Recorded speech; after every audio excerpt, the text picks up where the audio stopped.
ಸಂವಿಧಾನದಲ್ಲಿ ಗಂಡು ಹೆಣ್ಣು ಮೇಲು ಕೀಳು ಜಾತಿ ಧರ್ಮ ಯಾವುದೇ ತಾರತಮ್ಯ ಇಲ್ಲ. ನಾವೆಲ್ಲರೂ ಮೂಲತಃ ಭಾರತೀಯರು. ಆದ್ದರಿಂದ ಸಂವಿಧಾನದ ಮೌಲ್ಯಗಳನ್ನ ಯುವ ಪೀಳಿಗೆಗೆ ಅರಿವು ಮೂಡಿಸುವ ನಿಟ್ಟಿನಲ್ಲಿ ಸರ್ಕಾರದಿಂದ ಕಳೆದ 2 ವರ್ಷಗಳಿಂದ ವಿಧಾನಸಭೆಯಲ್ಲೂ ಸಂವಿಧಾನದ ಪೀಠಿಕೆಯನ್ನ ಓದಿಯೇ ಸಭೆಯನ್ನ ನಡೆಸಲಾಗುತ್ತಿದೆ ಎಂದು ದೆಹಲಿ ವಿಶೇಷ ಪ್ರತಿನಿಧಿ ಶಾಸಕ ಟಿವಿ ಜಯಚಂದ್ರ ಶಿರಾದಲ್ಲಿ ತಿಳಿಸಿದ್ದಾರೆ. ನಗರದ ಬರಗೂರು ರಾಮಚಂದ್ರಪ್ಪ ಬಯಲು ರಂಗಮಂದಿರದಲ್ಲಿ ತಾಲೂಕು ಆಡಳಿತ ಹಾಗೂ ಸಮಾಜ ಕಲ್ಯಾಣ ಇಲಾಖೆ ವತಿಯಿಂದ ಹಮ್ಮಿಕೊಂಡಿದ್ದ ಸಂವಿಧಾನ ದಿನಾಚರಣೆ ಕಾರ್ಯಕ್ರಮವನ್ನು ಉದ್ಘಾಟಿಸಿ ಮಾತನಾಡಿದ ಅವರು, ದೇಶದ ಅಭಿವೃದ್ಧಿಗೆ ಅವಶ್ಯಕವಿರುವ ಎಲ್ಲಾ ರೀತಿಯ ವಿಷಯಗಳನ್ನ ಭಾರತದ ಸಂವಿಧಾನದಲ್ಲಿ ಅಳವಡಿಸಲಾಗಿದೆ. ಇಂತಹ ಸಂವಿಧಾನವನ್ನ ಧರ್ಮ ಜಾತಿಯ ಹೆಸರಿನಲ್ಲಿ ಬುಡಮೇಲು ಮಾಡಲು ಕೆಲವು ಶಕ್ತಿಗಳು ಪ್ರಯತ್ನಿಸುತ್ತಿದ್ದು, ಯಾರಿಂದಲೂ ಸಂವಿಧಾನವನ್ನ ಬುಡಮೇಲು ಮಾಡಲು ಸಾಧ್ಯವಿಲ್ಲ. ಪ್ರಪಂಚದಲ್ಲಿ ಎಲ್ಲಾ ದೇಶಗಳಲ್ಲೂ ಒಂದಲ್ಲ ಒಂದು ರೀತಿಯಲ್ಲಿ ಆಡಳಿತ ನಡೆಸಲು ಸಂವಿಧಾನ ಅಳವಡಿಸಿಕೊಂಡಿವೆ.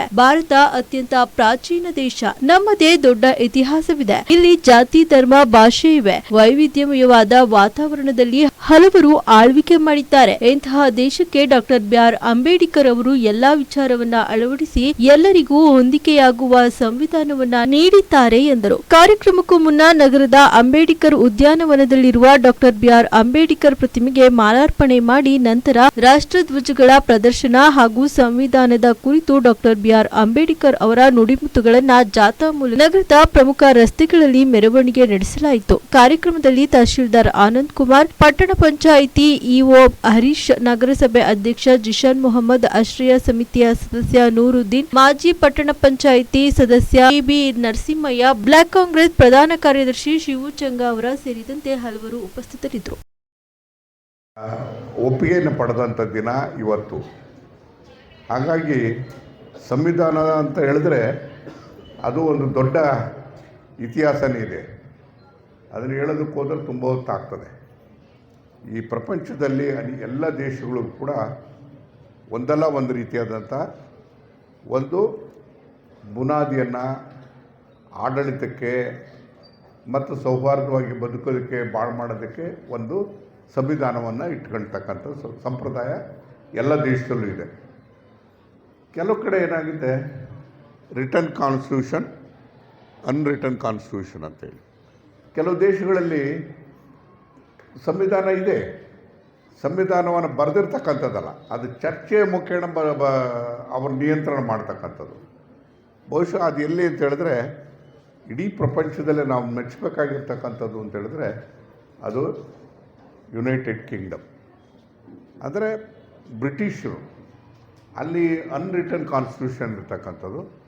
ಅಲ್ಲಿ ಏನಂದರೆ ಅಲ್ಲಿ ಪಾರ್ಲಿಮೆಂಟೇ ಸರ್ವೋಚ್ಚ. ಪಾರ್ಲಿಮೆಂಟಿನಲ್ಲಿ ಕೂತು ಚರ್ಚೆ ಮಾಡ್ತಕ್ಕಂಥದ್ರ ಮೇಲೇ ಅದು ನಿರ್ಣಯ ಆಗ್ತಕ್ಕಂಥದ್ದು. ಅಂದರೆ ಚರ್ಚೆ ಮಾಡಿ ಮಾಡಿ ಮಾಡಿ ಚರ್ಚೆನಲ್ಲೇ ಅದನ್ನು ಅಲ್ಲಿನ ಚಟುವಟಿಕೆಗಳಲ್ಲಿ ಎಲ್ಲದೂ ಕೂಡ ನಿಯಂತ್ರಿಸ್ತಕ್ಕಂಥ ವಿಚಾರ. ಆದರೆ ನಮ್ಮ ದೇಶದಲ್ಲಿ ಏನಾಗಿದೆ ಅಂದರೆ ಇದು ಅತ್ಯಂತ ಪ್ರಾಚೀನವಾಗಿರ್ತಕ್ಕಂಥ ದೇಶ. ಇದಕ್ಕೆ ನಮ್ಮದೇ ಆದಂಥ ದೊಡ್ಡ ಇತಿಹಾಸ ಇದೆ. ಬಹುಶಃ ಪ್ರಪಂಚದಲ್ಲಿ ಯಾವ ದೇಶಕ್ಕೂ ಇಲ್ಲದೆ ಇರತಕ್ಕಂಥ ಒಂದು ಇತಿಹಾಸ ಇರತಕ್ಕಂಥ ದೇಶ ಅಂತ ಹೇಳಿದ್ರೆ ಭಾರತ ದೇಶ. ಈ ವೈವಿಧ್ಯಮಯವಾಗಿರ್ತಕ್ಕಂಥ ವಾತಾವರಣ ಇಲ್ಲಿ ಅದು ಯಾವ್ಯಾವುದೋ ರೀತಿಯಲ್ಲಿ ಯಾರ್ಯಾರೋ ಆಳ್ವಿಕೆ ಮಾಡಿರ್ತಕ್ಕಂಥದ್ದು. ಸಹಸ್ರಾರು ವರ್ಷಗಳಲ್ಲಿ ಆಳ್ವಿಕೆಗಳನ್ನು ಮಾಡುವಂಥ ಸಂದರ್ಭದಲ್ಲಿ ಜಾತಿ ಧರ್ಮ ಭಾಷೆ, ಎಷ್ಟು ಜಾತಿ ನಮ್ಮಲ್ಲಿ ಅಂತ ಹೇಳಿದ್ರೆ ಅದು ಹೇಳೋಕ್ಕೆ ಸಾಧ್ಯನೇ ಇಲ್ಲ, ಎಣಿಸೋಕ್ಕೆ ಸಾಧ್ಯ ಇಲ್ಲ. ಆ ರೀತಿಯಾಗಿ ಭಾಷಾವಾರ ರೂಪಾಂತರ ಆಗ್ತದೆ. ಈಗ ಭಾಷೆಯನ್ನು ಮಾತಾಡ್ತಕ್ಕಂಥವ್ರೆಲ್ಲರಿಗೂ ಕೂಡ ಒಂದೊಂದು ರಾಜ್ಯ ಅಂತೇಳಿ ಕೊಡೋ ಭಾಷಾವಾರು ರಾಜ್ಯಗಳಾಗ್ತದೆ, ದೇಶ ಆಗ್ತದೆ. ಇದೆಲ್ಲದಕ್ಕೂ ಅಡಿಪಾಯ ಯಾವುದು ಅಂತಂದರೆ ಸಂವಿಧಾನವನ್ನು ರಚನೆ ಮಾಡಬೇಕಾದಾಗ ನಾವು ನೆನೆಸಲೇಬೇಕಾಗಿರ್ತಕ್ಕಂಥದ್ದು ಅಂತ ಹೇಳಿದ್ರೆ ಇಂದಿನ ಕಾನೂನು ಮಂತ್ರಿಗಳಾಗಿದ್ದಂಥ ಬಾಬಾ ಸಾಹೇಬ್ ಅಂಬೇಡ್ಕರ್ ಅವರ ನೇತೃತ್ವದಲ್ಲಿ ಒಂದು ಸಮಿತಿ ರಚನೆ ಆಗ್ತದೆ. ಆ ಸಮಿತಿನಲ್ಲಿ ನೂರಾರು ಜನ ಪ್ರತಿಷ್ಠಿತ ವ್ಯಕ್ತಿಗಳು ಈ ದೇಶಾದ್ಯಂತ ಅವರೆಲ್ಲರೂ ಕೂಡ ಕೂತು ಚರ್ಚೆಗಳು ಮಾಡ್ತಾರೆ. ಎಷ್ಟು ವರ್ಷ ಅಂದರೆ ಸುಮಾರು 3 ವರ್ಷಗಳ ಕಾಲ ಕೂತು ಚರ್ಚೆ ಮಾಡಿ ಅಂತಿಮವಾಗಿ ಸಂವಿಧಾನವನ್ನು ರಚನೆ ಮಾಡ್ತಾರೆ. ಸಂವಿಧಾನವನ್ನು ರಚನೆ ಮಾಡಬೇಕಾದಾಗ ಕೊನೆಗೆ ಏನಾಗ್ತದೆ ಅಂದರೆ ಅವರೆಲ್ಲ ವಯಸ್ಸಾಗಿರೋರಿದ್ದರು, ಭಾಳ ಜನ ಬರ್ತಾಯಿದ್ರು, ಬರ್ತಾ ಇರಲಿಲ್ಲ, ಈ ಥರ ಆಗ್ತಿತ್ತು. ಅದು ಅಂತಿಮವಾದಂಥ ಹೊಣೆಗಾರಿಕೆ ಯಾರ ಮೇಲೆ ಬಿತ್ತು ಅಂತ ಹೇಳಿದ್ರೆ ಬಾಬಾ ಸಾಹೇಬ್ ಅಂಬೇಡ್ಕರ್ ಮೇಲೆ. ಬಾಬಾ ಸಾಹೇಬ್ ಅಂಬೇಡ್ಕರ್ ಅಂತ ಹೇಳಿದ್ರೆ ನಾವೆಲ್ಲರೂ ಅರ್ಥ ಮಾಡ್ಕೋಬೇಕು, ಅತ್ಯಂತ ಬಡತನದಿಂದ ಬಂದಿರತಕ್ಕಂಥ ಅಸ್ಪೃಶ್ಯ ಸಮಾಜ ಅಂತೇಳಿ ನಾವೇನು ವರ್ಗೀಕರಿಸ್ತೀವಿ ಆ ಸಮಾಜದಿಂದ ಬಂದಿರತಕ್ಕಂಥ ಆ ಅಂಬೇಡ್ಕರ್ ಅವರು ಎಷ್ಟು ವಿದ್ಯಾವಂತರಾಗಿದ್ದರು, ಶ್ರದ್ಧೆ ಇರ್ತಕ್ಕಂಥದ್ದು, ಬುದ್ಧಿವಂತರಾಗಿದ್ದರು ಅನ್ನೋದಕ್ಕೆ ಹೇಳೋದಕ್ಕೆ ಶಬ್ದಗಳು ಇಲ್ಲ, ವರ್ಣನೆ ಮಾಡೋದಕ್ಕೆ ಸಾಧ್ಯ ಇಲ್ಲ.